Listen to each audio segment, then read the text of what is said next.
Imagine you're standing in Mashar. The sun is right above your head. The heat is crushing. Sweat is rising. Bodies are exhausted. And everywhere you look, people are struggling under the same unbearable conditions. Then, you notice something strange. Not everyone is suffering, but some people are standing calmly under a cool shade, while everyone else is burning. And the question hits you, who are they, and why not me? Many people think this shade is just for prophets, scholars, or people who lived perfect lives, people you feel you could never become. But the Prophet Muhammad, peace be upon him, told us clearly who they are. He gave us a clear list of 7 types of people who will be under Allah's shade on the Day of Judgment. They are not prophets, not angels, but ordinary Muslims who made certain choices in their daily lives, and one of them could be you. This is mentioned in Sahih Bukhari 660 and Sahih Muslim 1031, where each type is described clearly. Most of you asked for a video on this topic, so in this video, I'll go through all 7. I'll explain what each one really means, how it fits into our lives today,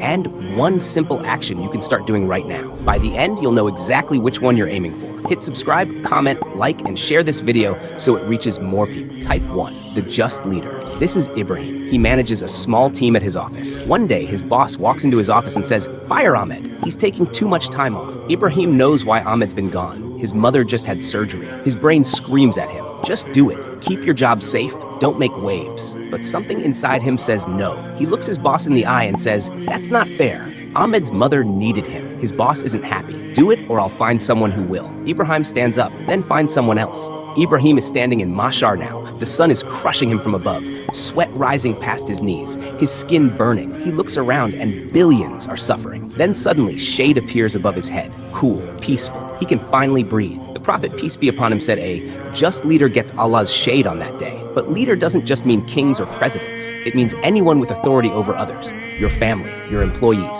your group project at school. When you have power over someone, your brain releases dopamine every time you use that power. Being fair means fighting against that chemical reward.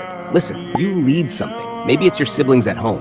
Maybe it's your team at work. Maybe it's just a study group. This week, make one decision where you choose fair over safe. Admit you were wrong even when your ego screams no. That's it. That's your shade. But most of you watching this don't manage teams or lead companies yet. You're young. So what about you? Can you still earn shade? Yes. And honestly, this next type might be even more powerful. Type 2, the youth raised in worship. This is Yusuf. He's 17. Every morning, his alarm goes off at 5 a.m. for Fajr. He drags himself out of bed, makes wudu, and drives to the mosque while his friends are still asleep. After school, while everyone's watching Netflix, he's reading Quran. On weekends, his friends blow up the group chat. "Yusuf, we're playing Fortnite. Come on, just a few hours." He types back, "Can't, I have to help at the soup kitchen." They laugh at him. "Bro, you're 17, not 70. Live a little." His brain wants to say yes. He wants to fit in. He wants to be normal. But something inside him whispers, this time is limited. These years won't come back. He chooses Allah instead. Yusuf is in Mashar now. The sun is burning everyone around him, but shade covers him completely. Cool air, peace. While billions suffer, he's protected. The Prophet, peace be upon him, said a youth who was raised in the worship of Allah will get shade. But here's what people miss. Your brain's reward system isn't fully developed until you're 25. That means as a teenager, delaying gratification is scientifically harder for you than it is for adults. Choosing to worship Allah instead of scrolling, instead of sleeping, instead of chasing instant pleasure, that's fighting against your own biology. If you're young right now, don't wait. Start today. Get up for Fajr tomorrow. Read 1 page of Quran tonight. If you're older, teach a young person in your life to worship. Help them start early. That's your shade. But what if you're not young anymore? What if you already wasted your teenage years? Don't worry. This next type works at any age, no matter how old you are. Type 3, the heart attached to mosques. This is Omar. He works a 9-to-5 job. Every morning, he wakes up early and prays Fajr at his local mosque. At work, when Duar and ASR come, he doesn't pray at his desk. He drives to the mosque 5 minutes away. After work, he goes straight to his local mosque for Maghrib and Isha. He never prays at home unless he's sick. On weekends, he stays after prayer to help clean the carpets and organize the shoe racks. When the mosque needed money for new lights, he donated quietly. His wife says, "You spend more time at the mosque than at home." He smiles. "I know, but when I'm not there, I feel like something's missing." His coworkers don't get it. His friends think it's extreme, but Omar's heart belongs to the mosque. Omar is standing in Mashar now, sweat drowning him, heat crushing him. Then shade appears, cool and gentle. He's protected. The Prophet, peace be upon him, said, "A person whose heart is attached to the mosques will get shade." But attached doesn't mean you have to live there. It means even when your body leaves, your heart stays. You pray at home, but you're thinking about the mosque. You don't have to go every day. Start with once this week. Drive to the mosque, sit for 5 minutes in silence, then leave. Let your heart feel the pull. That's your shade. Omar's heart was tied to a place, but your heart can also be tied to a person. In the two who loved for Allah. This is Ahmed and Bilal. They met at the mosque 2 years ago during Ramadan. They didn't know each other before. Ahmed noticed Bilal always stayed after Taraweeh to make dua alone. One night, Ahmed joined him. They started talking. After that, they became friends. They meet every week to read Quran together. When Ahmed is going through hard times, Bilal makes dua for him. When Bilal needs advice, Ahmed helps him. They don't ask each other for money. They don't use each other for work connections. They're just brothers in faith. Both of them are standing in mashar now, burning, suffering. Then shade appears above both their heads at the same moment. They're protected together. The Prophet, peace be upon him, said two people who loved each other for Allah's sake will get shade. Most friendships today are fake. You're friends because they help you, because you benefit from them. A friendship with no benefit except pleasing Allah, that's rare. Text one friend right now. Say, I'm grateful Allah put you in my life. That's it. That's your shade. Ahmed and Bilal's pure friendship protected them. But this next type doesn't need another person. It just needs you to say no when your body wants yes. Type 5, the one who rejected temptation. This is Omar. He's 25. He's at a work party. A woman approaches him, beautiful, confident. She starts flirting with him. She suggests they leave together. His body wants to say yes. Every chemical in his brain is telling him this is easy. Nobody will know. Just do it. But his mouth says something different. I can't. I fear Allah.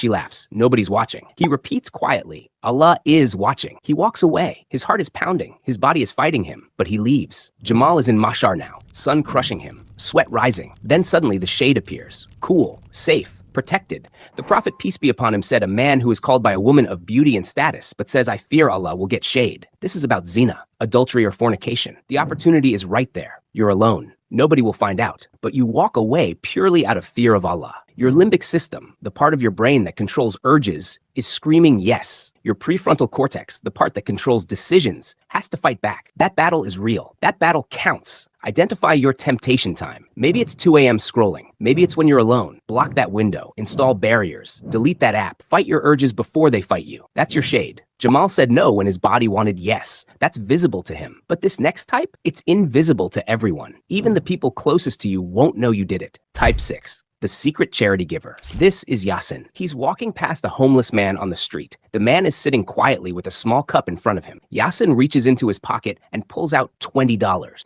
He looks around. Nobody's watching. He drops the money into the cup and keeps walking. He doesn't take a photo. He doesn't post about it. He doesn't even tell his wife when he gets home. That $20, it disappears into the universe. Only Allah saw it. Yasin is standing in mashar now. Heat, sweat, suffering. Then shade covers him. Cool and gentle. He's protected. The Prophet, peace be upon him, said a person who gives charity so secretly that his left hand doesn't know what his right hand spent will get shade. But here's why this is hard. Your brain releases more dopamine from validation than from giving. Posting about charity on social media gives you instant likes, comments, praise. That dopamine hit is stronger than the good feeling from actually helping someone. Giving in complete secret means fighting your own brain's reward system. Give $5 to someone homeless this week. Don't tell anyone, not your spouse, not your best friend. Fight the urge to share it. That fight is your shade. But this last type, it doesn't cost you money. It doesn't require anyone else. It just costs you vulnerability. And it might be the most intimate one of all. Type 7, the private crier. This is Imran. It's 3 a.m. His wife is asleep. His kids are asleep. The house is completely silent. He's sitting alone in his room. He starts thinking about his life, the mistakes he made, the people he hurt, the prayers he missed. He raises his hands and starts making dua. Ya Allah, forgive me. His voice cracks. Tears start flowing down his face. He's not crying because someone's watching. He's crying because he feels Allah's presence. He's alone with his Lord. Nobody sees him. Nobody hears him. Just him and Allah. Imran is standing in mashar now, burning under the sun, sweat drowning him. Then shade appears above his head. Cool, peaceful. He's safe. The Prophet, peace be upon him, said a person who remembers Allah in private and his eyes overflow with tears will get shade. But crying is hard. Your brain releases cortisol when you cry, a stress hormone. Your body resists vulnerability. Crying alone means letting go of every defense, every wall, every mask. It means admitting you're broken and only Allah can fix you. Tonight, after everyone sleeps, sit alone. Make dua for 2 minutes. Let yourself feel. Let the tears come if they come. That vulnerability is your shade. Getting shade in mashar is only the beginning. After that comes something even more serious. The Sirat Bridge, stretched over hellfire. Some people cross it in seconds. Some struggle step by step. And some